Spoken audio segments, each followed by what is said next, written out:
Hello everyone, welcome to BBQ Elevated. Today it's Turkey Day and we're making some smoked turkey breast. So just kind of wanted to show you some of the things that I do and how I go about smoking turkey early morning, Thanksgiving morning when it's cold outside, but it's also at elevation. So here we go. So these turkey breasts, I'm doing something with these I've never really done before. I've usually just dry brine them with salt and just kind of let them sit in the fridge, but these ones I decided to marinate. Decided to use this rub that I wanted to try out that a guy gave me here locally. It's just got like some chicken scratch in it with some lemon pepper and some cayenne seasoning and some Cajun seasoning to kind of give a little bit of a kick. But that's what we're going to go ahead and use today. These have been soaking and marinating since yesterday. I did inject them with this stuff also. Just really wanted to give it a try and kind of layer that flavor by having some meat, by having just some of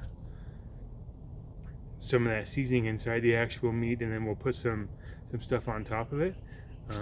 With turkeys, I never really used mustard. I never coat them. Got the fire going on the smoker, letting it get warmed up to about 160, or sorry, about 260. So I'm going to put it at before I start putting these on. If you've got a pellet grill, 225, 230 is probably fine. The only thing I recommend on a pellet grill, wherever your little box is for that controls the flame, if it's one in the middle, try to keep your breast on the outer rim of it, away from that direct heat. Otherwise, just do the best you can. Sorry, I got a bunch of ash going everywhere from the fire this morning, but anyways. So I'm going to do these breasts two different ways. One of them just going to do with a mix of salt and pepper. Again, restaurant grind pepper, just those bigger chunks, and then kosher salt. Really helps to give it that, really helps with the texture of it, and attracts the meat, attracts the smoke to the meat. And then the other one, I'm just going to use a dry rub of the same seasoning that I used when I injected and marinated this in. So we're going to do one of each and really just kind of want to test it to see which one's going to be better. Personally, I think the salt and pepper is going to be better because it's going to add an additional layer of flavoring, but we're going to give it a try. So here's the mixed rub that I've got. Not going to put a ton on it. Don't want to over season the turkey, which you can really do, and it becomes a little bit overpowering, but just enough on there so it tastes good. So here we go. Get some on it. And with turkey, with poultry, with any kind of meat, really, you don't ever want to use oils. Oils attract bad smoke. You really just want to use, water-based stuff. So these are plenty wet, so that this rub should totally stick to it. Shouldn't have any problems with that. Get this thicker side here, make sure it's all good. Get it right here.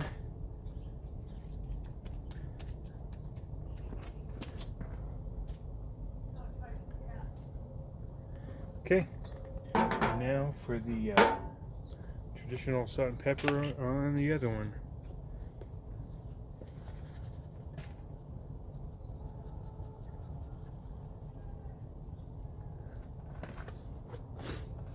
And again, I always like to try to get all the sides all the way around, get those thicker sides. I always do the bottom side or the non-presentation side first. That way, if it falls off or whatever, it's not as big of a deal. But always get that presentation side so it just looks nice and pretty. What people like.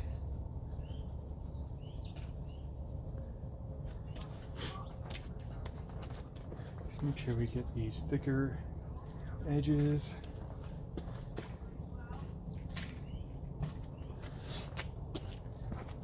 And that's it. So now we'll just throw them on the smoker. Once it gets at the temperature I want and it gets at that consistent 260, then I'll throw them on. We'll put them on for about 2 hours or so. Really, you want to just kind of keep them in there until it starts to go like a golden color, like a little bit of a darkened brown color. Then after that, we'll wrap them with some butter and then throw them back in, finish cooking them. Probably use some temp probes on these, especially with poultry. I always use temp probes to make sure that I'm always getting them to a safe temperature to eat. But anyways, we'll get going with these and we'll be back. Alright, so now it's time to go ahead and check these turkey breasts. They've been in here for about a little bit over 2.5 hours now. Just going to look at them. One of them, the temp is registering at about 130. The other one is about 125. So let's just go ahead and look at them.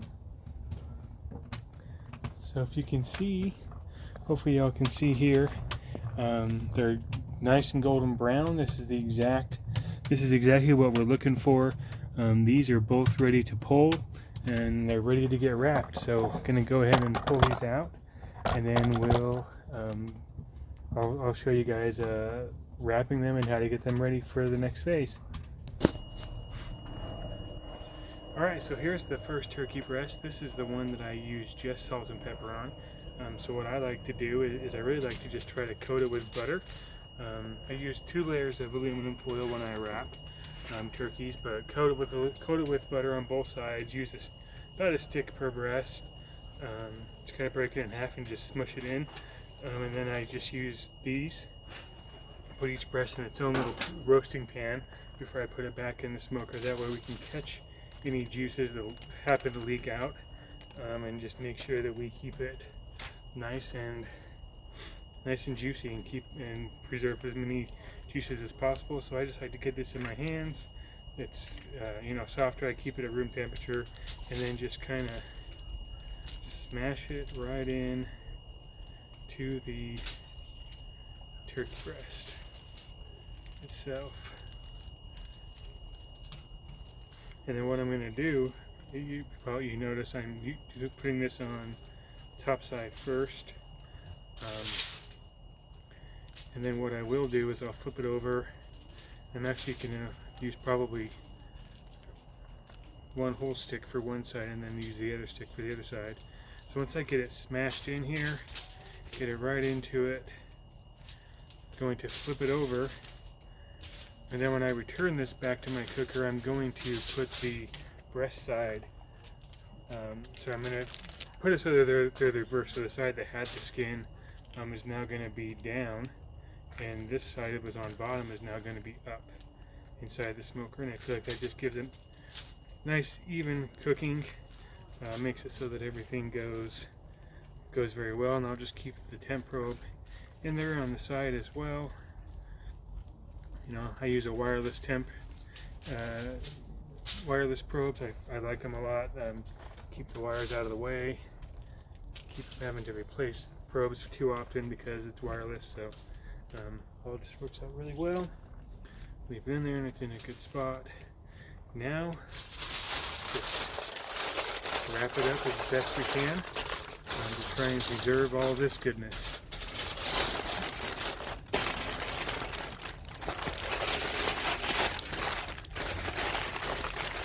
So I want to be careful because I got that temp probe over there, so try to push it around the meat itself, but don't want to puncture, of course, the foil with the temp probe. And then put it in here, put it right back in the cooker, and then we'll grab the next one. So we'll be back later, show you all how to, what it looks like when it's done.